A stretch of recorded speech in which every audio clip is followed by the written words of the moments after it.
जुनून और हैवानियत हर दौर में देखने को मिली है। इंसानियत हर दौर में सिसकती नजर आई है। ये कहानी साल 1954 की है। ये घटना उस समय की सबसे चर्चित घटना है जब 30 जनवरी की सुबह कोलकाता के टॉलीगंज इलाके में एक सफाई कर्मचारी टॉयलेट के पास कुछ न्यूज़पेपर के 3 पैकेट देखता है। शायद कुछ कचरा लपेटकर उसे नारियल की रस्सी से बांधकर फेंका गया था। वो सफाई कर्मचारी लोगों की इस हरकत पर झल्लाकर उस न्यूज़पेपर में लिपटी चीज को ध्यान से देखता है तो हैरान रह जाता है। उस न्यूज़पेपर के भीतर कटे हुए इंसानी अंगों को लपेटकर फेंका गया था। कटे हुए हाथ, कटी हुई हथेलियां, उंगलियां देखकर वो चीखने लगता है। उसके साथ काम करने वाले आसपास के दूसरे कर्मचारी भी वहीं आते हैं। पुलिस को इन्फॉर्म किया जाता है। फिर शुरू होती है इस मामले की इन्वेस्टिगेशन। क्या था ये मामला और इन्वेस्टिगेशन का नतीजा क्या रहा, ये जानने के लिए देखिए हमारे इस वीडियो को बिल्कुल आखिर तक।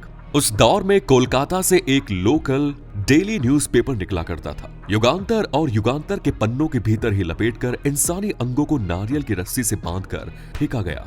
सफाई कर्मचारी के पास से इंसानी अंगों के कटे हुए पैकेट लेकर पुलिस सरकारी हॉस्पिटल में ले जाकर रख देते हैं और इस बात का वेट करती है कि शायद दूसरे और बॉडी पार्ट्स भी जल्द ही मिल जाएंगे। कटे हुए इंसानी अंगों की दूसरी खेप एक पार्क में मिली। दरअसल उस वक्त लंच हो चुका था और काली घाट पार्क में कुछ लोग टहल रहे थे। इन्हीं में से एक व्यक्ति को पेड़ के नीचे न्यूज़पेपर के 4 पैकेट पड़ते हुए नजर आए जिन्हें नारियल की रस्सी से बांधा गया था। आखिर लावारिस पैकेट में क्या है, इसे जानने के लिए वो व्यक्ति एक पैकेट को खोल देता है। उस पैकेट में मानव शरीर के कटे हुए अंग देखकर उसकी भी हालत खराब हो जाती है। आसपास के लोग भी इन पैकेट्स को देखते हैं और फिर पुलिस को बुलाया जाता है। पुलिस जब इन सभी को अच्छे से चेक करती है, उसको इसमें इस बार मानव शरीर में पैरों वाला हिस्सा मिलता है। घुटने के नीचे पैर के तलवे उंगलियां मिलती है और एक ऐसा कटा हुआ सर मिलता है जिसकी आंखों पर पट्टी बंधी हुई थी। कान, फटे हुए होठ के साथ चेहरे की हालत ऐसी थी कि उसे पहचानना बहुत मुश्किल था। इन चारों में से एक पैकेट में कुछ समय का पैदा हुआ नवजात शिशु का मृत शरीर था। इसके अलावा एक पैकेट में कटी हुई जांघ के अवशेष, इनमें से एक जांघ के ऊपर बर्थ मार्क मौजूद था। जिन अखबारों में इन बॉडी पार्ट्स को लपेटा गया उनमें से एक 21 नवंबर 1953 का था। बाकी के 3, 10, 25 और 26 जनवरी 1954 युगांतर अखबार ही था। उसी पार्क में एक और पैकेट मिलता है जिसे नवंबर 1953 के अखबार में लपेटा गया। डॉक्टरों ने 31 जनवरी 1954 को डेड बॉडी के पार्ट्स का पीएम शुरू किया और काफी मेहनत के बाद वो केवल इतना पता लगा पाए कि ये लाश किसी महिला की है। उसकी आइडेंटिटी को स्टैब्लिश नहीं किया जा सका क्योंकि उसके चेहरे की स्किन खराब हो गई थी। उस समय टेक्नोलॉजी इतनी डेवलप नहीं थी। पुलिस ने उस समय के वर्किंग टूल्स को यूज करते हुए आसपास के पुलिस थानों में जानकारी हासिल करने की कोशिश की, मगर कोई फायदा नहीं हुआ। इस केस को कोलकाता के जासूसी पुलिस डिपार्टमेंट को सौंप दिया गया जिसके हेड सामरेंद्र नाथ घोष थे। मिस्टर घोष अपने समय के काफी काबिल अफसर थे और वही इस केस को इन्वेस्टिगेट कर रहे थे। सबसे पहला चैलेंज मृतक महिला का चेहरा पहचानना था जो कि पूरी तरह से डैमेज हो चुका था। सामरेंद्र नाथ इसके लिए उस समय के काबिल plastic surgeon doctor Murari Mohan Mukherjee के पास गए। ये काम डॉक्टर मुरारी के लिए भी एक चैलेंज था। उन्होंने चैलेंज को एक्सेप्ट किया। डेड बॉडी के दूसरे बॉडी पार्ट्स पर मौजूद स्किन को इस्तेमाल करके महिला का चेहरा बनाने की कोशिश की गई। डॉक्टर साहब के मुताबिक हूबहू तो नहीं, लेकिन काफी हद तक महिला का चेहरा बन गया था। पुलिस ने महिला के चेहरे की तस्वीर खींची और उसके पोस्टर बनाकर जगह जगह चिपकवा दिए। इतना ही नहीं, महिला की पहचान का पता लगाने के लिए अखबारों में उस तस्वीर को छपवा दिया गया, लेकिन इससे भी कोई फायदा नहीं हुआ। लगभग 1 महीना गुजर गया। उस महिला को जानने वाला कोई भी व्यक्ति सामने नहीं आया। अब फरवरी का महीना गुजर रहा था। 25 फरवरी की रात 9:30 बजे मिस्टर घोष अपने आप को कुछ बीमार महसूस कर रहे थे, इसलिए उन्होंने सोचा कि घर जाते जाते एक कफ सिरप ले लिया जाए। रास्ते में जिस जगह पर उन्होंने कफ सिरप लेने के लिए अपनी गाड़ी को रुकवाया, वहां 2 मेडिकल शॉप मौजूद थी, जिनमें से एक मेडिकल शॉप वाला दुकान को बंद करके जा रहा था और दूसरी दुकान खुली थी। दुकान में बैठे व्यक्ति से उन्होंने कफ सिरप मांगा तो उसने कहा कि कफ सिरप नहीं है, बुखार की कोई दवा चाहिए तो मैं दे सकता हूँ। तो मिस्टर घोष ने उससे कहा कि जब तुमने दुकान खोल रखी है तो कफ सिरप क्यों नहीं रखते हो? तो वो बोलता है कि मालिक लाकर नहीं देते, इसीलिए नहीं रखते। तो मिस्टर घोष उससे कहते हैं कि कौन है तुम्हारा मालिक, बुलाओ। तो वो बोलता है कि मालिक को देखे हुए 1 महीना बीत गया, वो आ ही नहीं रहे हैं, दवाइयां खत्म होती जा रही हैं, दुकान ऐसे ही चल रही है। मिस्टर घोष अपनी गाड़ी में बैठकर वापस अपने घर की तरफ चल पड़ते हैं, लेकिन रास्ते में जब वो उस व्यक्ति की बात पर गौर करते हैं कि मालिक 1 महीने से नहीं आए हैं, ये बात उन्हें खटकती जाती है। वो वापस उसी दुकान पर जाते हैं और उस दुकान संचालक से मालिक के घर का पता पूछते हैं, उसके बारे में जानकारी हासिल करते हैं। तो बताता है कि ये दुकान मिस्टर वीरेंद्र दत्ता घोष की है, जो दुकान संचालक पुलिस की गाड़ी देखकर मालिक के घर का पता देता है। सामरेंद्र घोष उस वक्त अपने घर जाने के बजाय वीरेंद्र बाबू के घर की तरफ चल पड़ते हैं। कोलकाता के स्टफ रोड पर जब वो उनके घर के नंबर के आगे जब वो पहुंचते हैं तो देखते हैं कि घर में ताला लगा हुआ है। आस पड़ोस के लोग वहां टहल रहे थे, उनसे पूछताछ की तो पता लगा कि ये काफी दिन से दिखाई नहीं थी। उसी समय पुलिस के सामने एक महिला आई, उसने बताया कि मिस्टर वीरेंद्र 30 जनवरी के बाद से नजर ही नहीं आए। इस तारीख को सुनने के बाद समरेंद्र घोष उनसे पूछा कि आपको ये तारीख क्यों याद है, तो उन्होंने बताया कि 30 जनवरी को वो अपनी पत्नी और बच्चे के साथ उनसे मिले थे। उनकी पत्नी का नाम बेला था, जो 9 माह की गर्भवती थी, जिसे वो सरकारी अस्पताल ले जा रहे थे। उन्होंने अपने बेटे को उस महिला के पास छोड़ा था, जिससे वो बाद में आकर ले गए थे।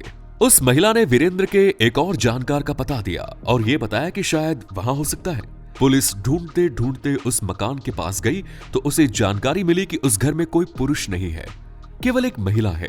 पुलिस ने सीधे सीधे उस महिला से संपर्क नहीं किया, क्योंकि अगर सस्पेक्ट वहां मौजूद हुआ तो वो सतर्क हो जाता। इसलिए पुलिस सादी वर्दी में घर पर नजर रखने लगी। 27 फरवरी की सुबह एक व्यक्ति गमछे से अपना मुंह छुपाए उस घर में दाखिल हुआ और थोड़ी देर बाद वो घर से बाहर निकलकर एक तरफ चल पड़ा। पुलिस भी उसका पीछा कर रही थी। तभी एक पुलिस वाले ने उसे पीछे से टोकते हुए पूछा, वीरेंद्र दत्ता? तो वो पलटकर जवाब देते हुए बोला, हाँ, आप कौन?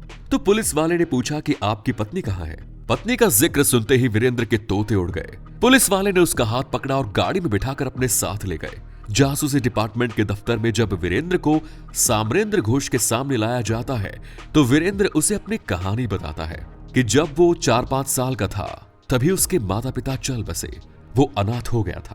थोड़े समय तक वो अपनी बहनों के साथ रहा और उसके बाद उसके चाचा ने उसे अपने साथ रख लिया और फिर वो अपने चचेरे भाइयों के साथ उनके घर में रहकर पढ़ाई लिखाई करने लगा।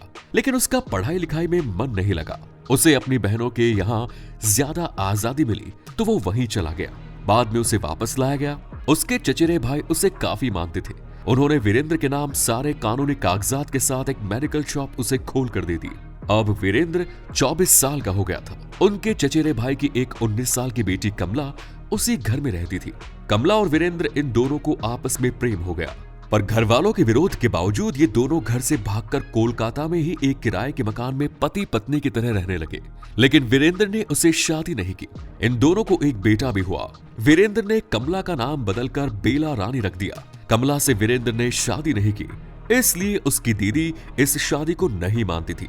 इस बीच वीरेंद्र की जिंदगी में मीरा नाम की एक नई लड़की आती है, जिससे कि वो शादी कर लेता है। इस शादी में उसकी बहनों की भी सहमति थी, लेकिन कमला को इसके बारे में बिल्कुल नहीं मालूम था। वो एक और कमरा किराए से लेता है और दोहरी जिंदगी जीने लगता है।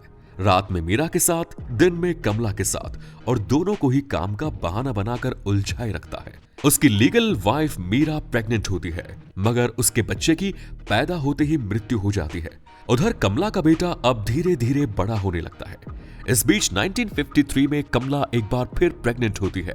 इस प्रेगनेंसी की खबर से वीरेंद्र परेशान हो जाता है, क्योंकि उसे 2-2 घर चलाने पड़ रहे थे। 2 बीवियों के चक्कर में वो अपने बिजनेस पर ध्यान नहीं दे पा रहा था। इसके बाद बीतते वक्त के साथ साथ उसके दिमाग में उधेड़ बुन भी बढ़ती चली जाती है। बेला की डिलीवरी का समय पास आ जाता है।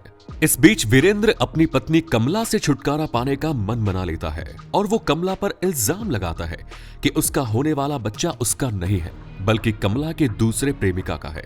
इस बात को लेकर वो कमला से जानबूझकर झगड़ा करता है। दूसरी तरफ मीरा को वो ये बताता है कि उसकी जानकारी में एक ऐसा बच्चा है जिसके माता पिता एक्सीडेंट में मारे गए हैं और वो उस बच्चे को गोद लेना चाहता है। मीरा खुश हो जाती है। इसके बाद 27 जनवरी की रात वो जानबूझकर कमला से झगड़ा करता है, उसके सिर पर किसी चीज से मारता है, फिर गला दबाकर उसे जान से मार देता है और उसकी लाश को अलमारी में बंद कर देता है। अगले दिन सुबह वो अपने बेटे को कमला की एक सहेली के पास छोड़ देता है। कमला अक्सर जब घर से बाहर जाती थी तो अपने बच्चे को उसी के पास छोड़कर जाती थी। इधर वीरेंद्र अपने साथ नारियल की रस्सी, युगांतर अखबार का एक बंडल, पॉलिथीन, फिनाइल, सारा सामान लेकर घर आता है। मीरा की लाश के टुकड़े करता है, उसे पॉलिथीन में भरता है, फिर उसे अखबार में लपेटता है और नारियल की रस्सी से बांध देता है। इसके बाद फिनाइल डालकर पूरा फर्श धोता है। 1-2 दिन में इस काम को निपटाने के बाद 29 जनवरी की रात को एक रिक्शा करता है और 3 पैकेट टॉलीगंज के एक टॉयलेट के पास फेंक देता है। फिर कीटगंज के पार्क में 4 पैकेट एक पेड़ के नीचे फेंकता है और 1 पैकेट अलग से फेंकता है। कुल 8 पैकेट में वो अपनी पत्नी की लाश को ठिकाने लगा देता है। सारी कहानी जानने के बाद साम्रेंद्र घोष वीरेंद्र के खिलाफ सबूत इकट्ठा करते हैं। कमला की मां लाश के टुकड़ों में जांघ पर बने निशान से अपनी बेटी की पहचान करती है। हॉस्पिटल की रिपोर्ट से प्रेगनेंसी कंफर्म होती है और मामला अदालत में जाता है। साल 1955 में निचली अदालत इसे फांसी की सजा देती है। मामला हाईकोर्ट से होते हुए सुप्रीम कोर्ट में जाता है और इसी साल के आखिर में सुप्रीम कोर्ट भी इस व्यक्ति को फांसी की सजा देती है। इसके बाद 28 जनवरी 1956 को कोलकाता सेंट्रल जेल में वीरेंद्र घोष को अपनी पत्नी की हत्या के अपराध में फांसी की सजा दे दी जाती है। बेला रानी केस नाम से मशहूर ये मामला अपनी तरह का पहला ऐसा मामला था जिसमें एक लाश की प्लास्टिक सर्जरी की गई। आज की कहानी में इतना ही। धन्यवाद।